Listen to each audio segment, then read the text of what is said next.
તો ગણેશ ચતુર્થી આવી રહી છે અને હું તમારા માટે લઈને આવ્યો છું ગણેશ ચતુર્થી પર સ્પેશિયલ મોદક સિરીઝ, જેને આપણે ફક્ત 3 જ વસ્તુમાંથી અને એકદમ સિમ્પલ રીતે સ્વાદમાં ખૂબ જ ટેસ્ટી બનાવશું.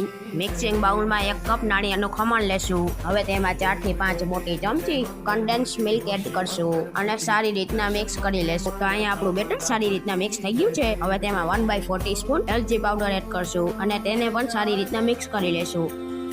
તો અહીંયા બેટર મિક્સ થઈને આ રીતના ભેગું થઈ ગયું છે. હવે મોદકનો શેપ આપવા મોદક મોલ્ડ લીધું છે. તેમાં ગાર્નિશ માટે પિસ્તાના કતરંગ એડ કરી દેશું. સાથે થોડી રોઝ પેટલ્સ એડ કરી એટલે કે ગુલાબની પાંખડીઓ એડ કરી બેટરના મોલ્ડમાં એડ કરી દઈએ. તો હવે મોલ્ડને બંધ કરીને મોદકનો શેપ આપી દેશું અને વધેલા બેટરના એક્સ્ટ્રા પાર્ટને કાઢી લેશું. તો અહીંયા આપણું મોદક તૈયાર થઈ ગયું છે. તો આ ગણેશ ચતુર્થી પર આ રીતના મોદક બનાવીને જરૂરથી ટ્રાય કરજો. ગણપતિ બાપા માટે પ્રસાદ બનાવીને જરૂરથી ટ્રાય કરજો અને ખાઈને એન્જોય કરજો.